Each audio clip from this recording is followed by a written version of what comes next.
Good morning class. आज का हमारा जो टॉपिक है वो है payment of the amount due to retiring partner.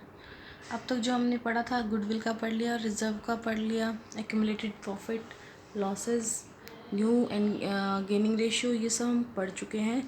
अब जिस चैप्टर में चीज़ बची है वो है रिटायरिंग पार्टनर को हमें पेमेंट किस तरीके से करनी है, और सेकेंड जो चीज़ है वो है एडजस्टमेंट ऑफ कैपिटल। अब पेमेंट जो है रिटायरिंग पार्टनर को वो दो तरीके से कर सकते हैं। मतलब पेमेंट का मतलब जो हम उसे पैसा दे रहे हैं, जब वो फर्म से रिटायर हो रहा है, फर्म छोड़ के जा रहा है, तो उस टाइम पे उसको पैसा किस तरीके से दिया जाएगा। या तो हम क्या कर सकते हैं, जब वो जा रहा है उसको टोटल अमाउंट कैश में दे दें, और दूसरा या हम उसको क्या कर सकते हैं, लोन में। ठीक है, कैश किस तरीके से, पहली बात तो उसको मिलेगा क्या क्या, उसकी जो कैपिटल उसने लगाई है वो उसको मिलेगी, रिवैल्यूएशन में कुछ प्रॉफिट या लॉस है वो उसको मिलेगा, रिजर्व में हिस्सा मिलेगा, गुडविल में हिस्सा मिलेगा, सारी चीज़ें जो मिला के जो अमाउंट बनता है उसको या तो हम कैश में एकदम से उसको पेमेंट कर देते हैं, या फिर हम क्या करेंगे, लोन बनाएंगे, उसकी कुछ इंस्टॉलमेंट्स बनाएंगे, उसके बेस पे क्या करेंगे, हम उसको पेमेंट करेंगे। ज़्यादातर जो मेथड यूज़ किया जाता है वो है ये वाला। ठीक है, अब लोन है, किसी को आप किश्तों में पैसे दे रहे हो तो उसके बदले वो आपसे कुछ चार्ज करेगा, तो वो जो चार्ज करेगा वो होगा इंटरेस्ट। ठीक है, और इंटरेस्ट कितना होगा, 6%। ठीक है, ये क्वेश्चन में होगा आपको। अगर आपको कुछ भी नहीं बता रखा तो भी आपका इंटरेस्ट जो है 6% होगा। दोनों मेथड में से कुछ नहीं बता रखा तो आपको क्या मानना है कि पैसा किस में गया, लोन अकाउंट में। ठीक है, एंट्री देख लेते हैं।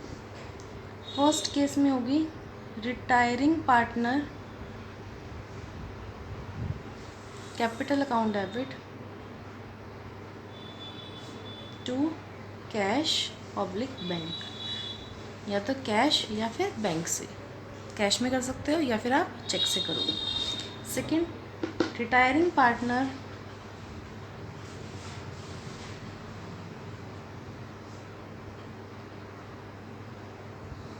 Capital account debit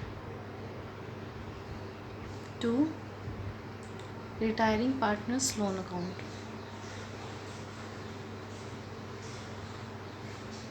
loan account. ये जो रिटायरिंग पार्टनर है इसकी कैपिटल को हमने डेबिट क्यों किया है, पहले हम क्या करेंगे, जो भी उसको मिलेगा, एक नॉर्मल क्वेश्चन की तरह क्वेश्चन को अटेम्प्ट करो, रिवैल्यूएशन अकाउंट बनाओ, कैपिटल अकाउंट बनाओ, दोनों के खाते में जो चीज़ जा रही है वो जाने दो।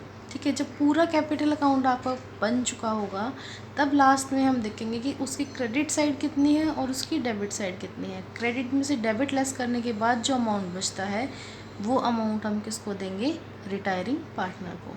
ठीक है, तो रिवैल्यूएशन और कैपिटल अकाउंट कंप्लीट बनाते हैं तब जब लास्ट में जो पॉइंट होता है वो होती है उसकी पेमेंट अमाउंट। तो वो जो कैपिटल होगी वो जा रही है, हम उसकी पेमेंट कर रहे हैं, तो वो क्या हो रही है, हमारी बैलेंस शीट से ख़त्म हो रही है, तो कैपिटल क्या होती है, क्रेडिट। अब जब हम उसको ख़त्म कर रहे हैं तो वो क्या हो जाएगी, डेबिट, दोनों केसेस में। ठीक है, या तो आप कैश दोगे, पैसा गया आपसे, या फिर क्या होगा, लोन, एक नई लाइबिलिटी क्रिएट हो गई आपकी। ठीक है, तो ये अब इससे रिलेटेड एक क्वेश्चन करते हैं, क्वेश्चन में चीज़ें क्लियर होंगी। क्वेश्चन नंबर है 33। इसमें क्या है, ये कुछ अलग क्वेश्चन है, देखना ध्यान से। ए एंड बी पार्टनर्स हैं, इनका रेशियो दे रखा है 3:2। ठीक है, 3, आप सोचोगे 3:2 है और फिर ये 6 क्यों है, टोटल तो 6 के लिए 1 होना चाहिए। इन्होंने क्या किया, 3-2 में ये दोनों बांटेंगे और एक जो हिस्सा है वो किस में चला जाएगा, रिजर्व में। जैसे हम तीसरा पार्टनर करते हैं ना, उस तरीके से इन्होंने वो जो तीसरा हिस्सा है वो किसको दे दिया, रिजर्व में डाल दिया। ठीक है, पहला पॉइंट तो इसमें अलग जो चीज़ थी वो थी ये। फिर है गुडविल दे रखी है वैल्यूएड, वैल्यूड का मतलब होता है जब रिटायर हो रहा है उस टाइम पे जो वैल्यू है वो है 50,000। ठीक है, एक चीज़ ध्यान देना, गुडविल ऑलरेडी अपीयर भी है, तो गुडविल को जो ऑलरेडी अपीयर वाली ओल्ड गुडविल होती है उसको क्या बांटोगे, दोनों पार्टनर्स में ओल्ड रेशियो, ओल्ड रेशियो क्या है आपका 3:2 का। ठीक है, इसके अलावा है और जो पुरानी चीज़ क्या है, एक तो आपका प्रॉफिट एंड लॉस है, इसको बांट देना 3:2 में, रिजर्व फंड है इसको बांट देंगे, पीएफ को नहीं बांटेंगे। ठीक है, और क्या चीज़ दी है क्वेश्चन में, value of patent is to be increased by 3,000, 3,000 से वैल्यू इंक्रीज़ होगी। पेटेंट क्या होती है, हमारी एसेट। एसेट की वैल्यू इंक्रीज़ हो रही है, इट मीन्स वो क्या है हमारे लिए फ़ायदा। तो कहाँ आएगा, रिवैल्यूएशन की क्रेडिट साइड में। But plant was found over valued by 15,000। Plant की वैल्यू क्या की थी हमने, 15,000 से ज़्यादा दिखा दी थी, ज़्यादा दिखा दी थी। तो अब उसको कम करेंगे, कम करेंगे तो हमारे लिए क्या है, लॉस है। लॉस है तो debit side of revaluation account. Provision for doubtful debt should be 5% on debtor. Debtors पे 5% क्या होना चाहिए, प्रोविजन फॉर डाउटफुल डेट्स। ठीक है, आपका जो डाउटफुल डेट्स है वो कितना है, इसका 5% निकालो। ठीक है, 1000 होना चाहिए, 1000 होना चाहिए, 400 ऑलरेडी है। ठीक है, और कितना बचा, 600। तो 600 कहाँ जाएगा, प्रोविजन क्रिएट कर रहे हैं, एक लायबिलिटी बढ़ रही है, तो हमारा कहाँ जाएगा, प्रॉफिट रिवैल्यूएशन की डेबिट साइड में। फिर है provision for discount should be made on debtor and creditor at 3%। दोनों पे आपको क्या करना है, डिस्काउंट क्रिएट करना है। ठीक है, इसमें से ये लेस करने के बाद जो अमाउंट बचेगा उस पर आप क्या करोगे, डिस्काउंट। तो इसमें से 1000 लेस किया, क्योंकि हम ये ऑलरेडी कर चुके हैं, 1000 लेस किया तो बचा 19,000। 19,000 के पे जो हम करेंगे 3% डेटर्स पे और 3% इस पे क्रेडिटर्स पे। तो क्या करेंगे हम, ये डिस्काउंट कैलकुलेट करेंगे। ठीक है, आगे क्वेश्चन देखते हैं। फिर है out of insurance which was entirely debited to profit and loss account 870 be carried forward as unexpired insurance. हमने क्या किया था, एक इंश्योरेंस था, उसको हमने प्रॉफिट एंड लॉस की डेबिट साइड में दिखा दिया था। ठीक है, पर अब हम उसको वहाँ ना दिखा के अनएक्सपायर्ड इंश्योरेंस मान के कंटिन्यू करना चाह रहे हैं। तो प्रॉफिट एंड लॉस की डेबिट साइड में दिखाया था 870 से। डेबिट साइड में दिखाने का मतलब हमारे प्रॉफिट्स कम हो रहे थे। ठीक है, अब वो कम हो रहे थे, अब हम उसको वहाँ से हटाना चाहते हैं। तो अगर 870, एक चीज़ देखो, यहाँ पे मान लो 1000 है। ठीक है, हमने मान लो कोई चीज़ 300 की दिखा दी, तो हमारे प्रॉफिट्स कितने बचे, 700 के। अब अगर हम इसको हटा देंगे तो प्रॉफिट कितने बचे, 1000 के। ठीक है, तो सेम चीज़ ये है, जो 870 डेबिट किए थे इसको अब यहाँ से हम हटा देंगे तो हमें क्या होगा, फ़ायदा होगा। फ़ायदा होगा तो कहाँ आएगा, रिवैल्यूएशन की क्रेडिट साइड में। इन्वेस्टमेंट वर रिवैल्यूड एट 16,000। 20,000 की इन्वेस्टमेंट थी, 16,000 की हो गई है, 4,000 का क्या हुआ, लॉस। रिवैल्यूएशन की debit side. Half of this investment were taken over by B ने ले ली। Claim for workman compensation to the extent of 5,000। हमने इसका कोई रिजर्व नहीं बना रखा, पर हमारे लिए क्या हो गई, एक लाइबिलिटी हो गई, लॉस हो रहा है। तो हम कहाँ दिखाएंगे, debit side of revaluation account. ठीक है, B was paid off in full. B की पेमेंट हमने फुल कर दी, पेमेंट कर चुके हैं हम। ठीक है, A borrowed the necessary money from the bank on the security of plant and stock to pay off B. इसने क्या किया, ए ने बैंक से लोन लिया, किस लिए, बी को पेमेंट करने के लिए, और सिक्योरिटी में क्या रखा, प्लांट एंड स्टॉक। ठीक है, तो ए को तो बी को तो आपने क्या कर दिया, कैश दे दिया या चेक दे दिया, और इसने खुद के ऊपर क्या कर लिया, एक लोन ले लिया। ठीक है, तो इससे रिलेटेड ये क्वेश्चन पूरा कंप्लीट करके देखते हैं एक बार। क्वेश्चन नंबर है 33।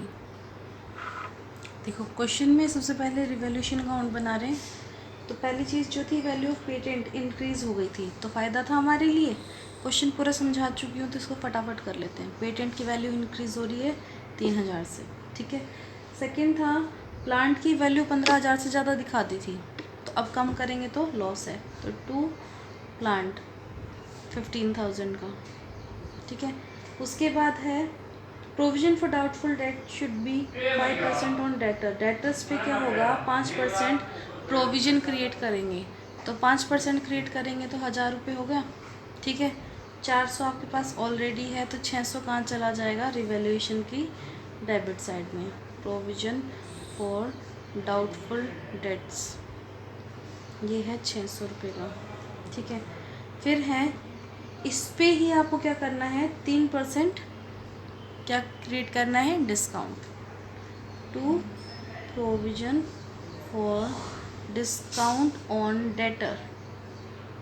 डेटर कितने के बचे, 20,000 माइनस 1 इंटू इसका 3%। ठीक है, क्रेडिटर्स पे आप डिस्काउंट क्रिएट कर रहे हो, इसका मतलब आपको क्रेडिटर्स को पेमेंट कम करनी पड़ेगी, तो 3% इसका कैलकुलेट करेंगे तो ये हमारे पास आएगा 300 रुपये।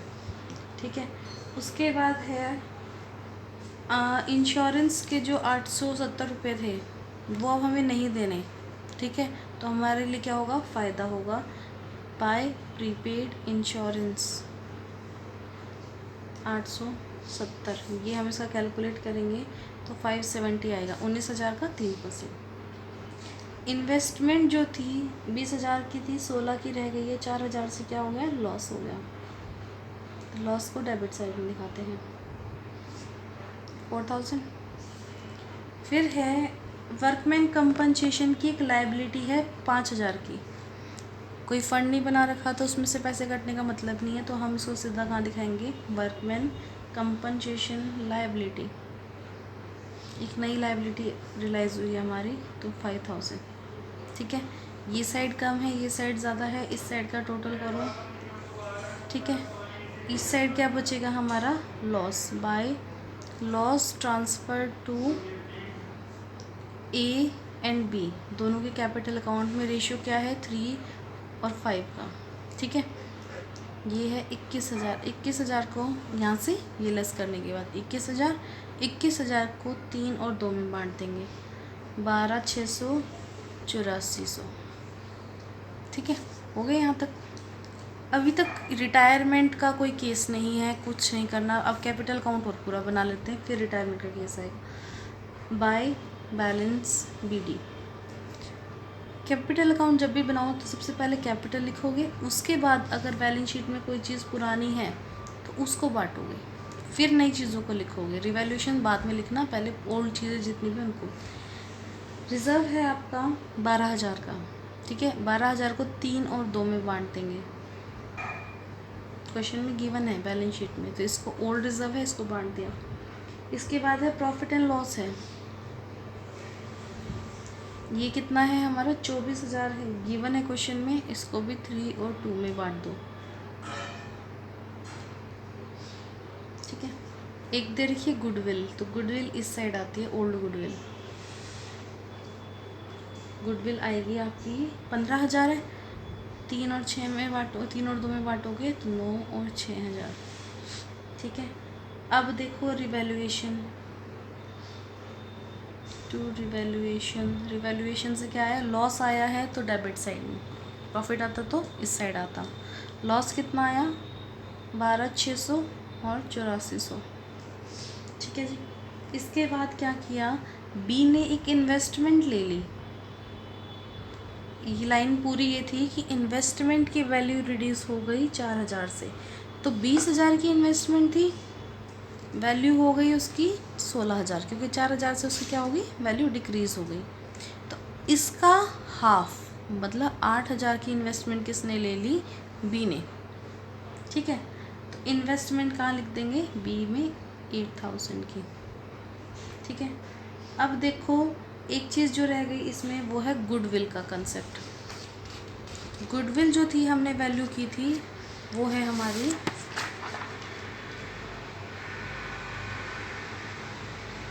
ये देखिए 50,000, ठीक है। पहले कुछ नहीं बता रखा इसका शेयर कितना है, तो बी का शेयर निकाल लो, ए और बी 3 और 2, इसका शेयर कितना हुआ 2/5, तो इसको क्रॉस करोगे तो आपके पास गुडविल कितनी बची, 20,000। अब ये जब जाएगा, बी जा रहा है, तो पूरा पूरा फ़ायदा किसको होगा, ए को, क्योंकि तीसरा कोई पार्टनर ही नहीं है। तो ये पूरी गुडविल कहाँ ट्रांसफ़र हो जाएगी, ए में, ठीक है। ए के कैपिटल अकाउंट में ट्रांसफ़र कर रहे हैं हम इसको, देखो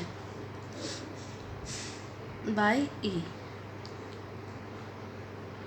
ए से जो ये कंपनसेशन देगा ना, इसकी एंट्री क्या होगी, ए कैपिटल टू बी कैपिटल, ठीक है, 20,000 से। इसका मतलब क्या था, ए को क्या हुआ, गेन हुआ, गेन तो हो गई क्योंकि वो कोई और पार्टनर ही नहीं है, तो ए को गेन हुआ, तो ए ने बी को क्या दिया, 20,000 का कंपनसेशन। बी को मिला है तो ए के थ्रू मिला, तो बी की क्रेडिट साइड में लिख देना, ठीक है। और इस साइड क्या लिख दोगे, बी, तो ए में लिख देना 20,000, एंट्री को देख के ही करना है, ठीक है। फिर है, अब क्वेश्चन में कुछ नहीं बता रखा, अब करो जी टोटल।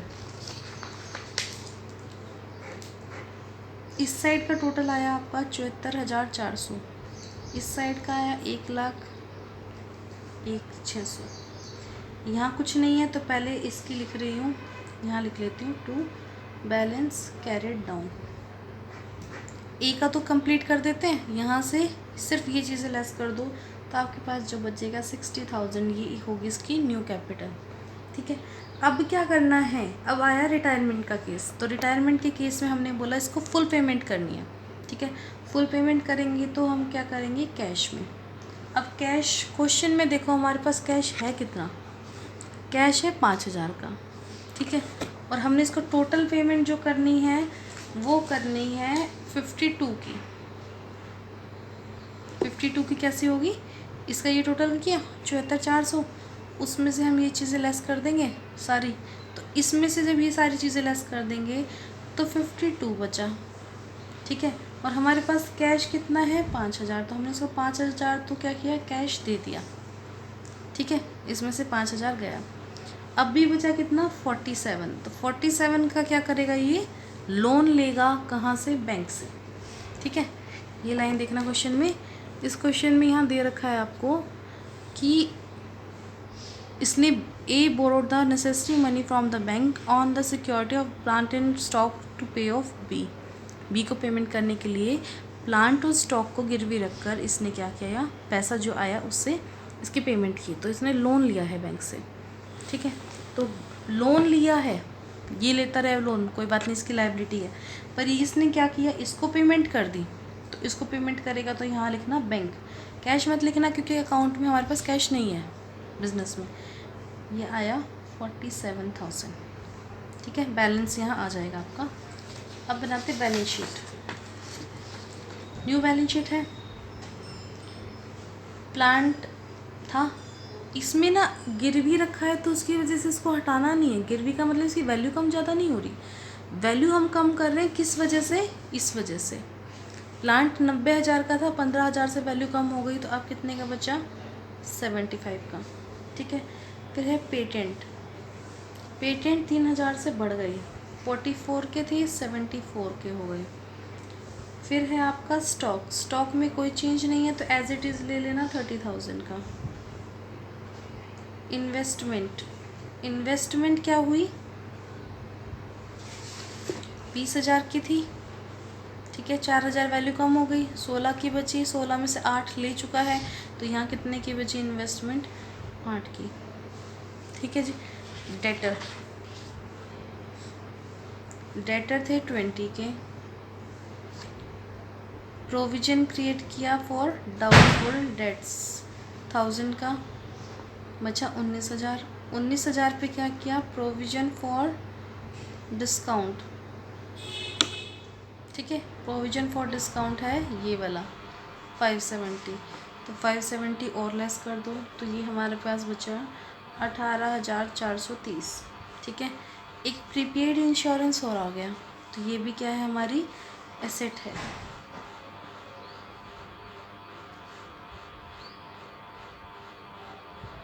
$870, एसेट साइड कंप्लीट है। लायबिलिटी साइड में देखो, लायबिलिटी साइड में सबसे पहले एम्प्लॉय पीएफ, इसको तो हमें कुछ करना ही नहीं है। ठीक है, इसको आपको किसी क्वेश्चन में नहीं छेड़ना अगर इसके बारे में कुछ नहीं बताया तो, ये तो हमारा एज इट इज़ रहेगा। फिर हमारे हैं क्रेडिटर्स, क्रेडिटर्स गिवन है आपको 10,000 के, इस पर हमने एक प्रोविज़न किया फॉर डिस्काउंट, ये वाला 300 रुपये हमें कम देने पड़ेंगे लेनदारों को, तो हमारे लिए फ़ायदा हो गया। ठीक है, अब और क्या दे रखा है, वर्कमैन कंपनसेशन लायबिलिटी। वर्कमैन को कोई लॉस हो गया तो उसको आपको पैसा देना पड़ेगा क्योंकि आपका एम्प्लॉय है, वर्कमैन है, तो उसको ये जो लायबिलिटी थी, ये लायबिलिटी कहाँ जाएगी, अब यहाँ पे एक लायबिलिटी हो गई, दायित्व हो गया हमारा, उसको पे करना है हमें। ठीक है, अब एक जो चीज़ रह गई वो है एक तो कैपिटल। कैपिटल किसकी है, ए की, कितनी है 60,000, लिख दो 60,000। ठीक है, और एक हमने क्या कर दिया, बैंक लोन ले लिया, किस लिए, इसको पेमेंट करने के लिए। ये जो 47 का लिया ना, ये बैंक लोन है, तो ये बैंक लोन कहाँ जाएगा, हमारी लाइबिलिटी में जाएगा। ये हो गया 47 का। ठीक है, ये क्वेश्चन हमारा कंप्लीट है। नेक्स्ट लेक्चर में जो करेंगे वो करेंगे कि अगर हम पेमेंट लोन के थ्रू कर रहे हैं, मतलब जो ये पेमेंट करनी है ना, ये वाली, ये कैश में ना करके यहाँ लोन आ जाएगा और फिर उसको इंस्टॉलमेंट में पे करेंगे। नेक्स्ट क्वेश्चन हम वो करेंगे, ये यहाँ कंप्लीट है।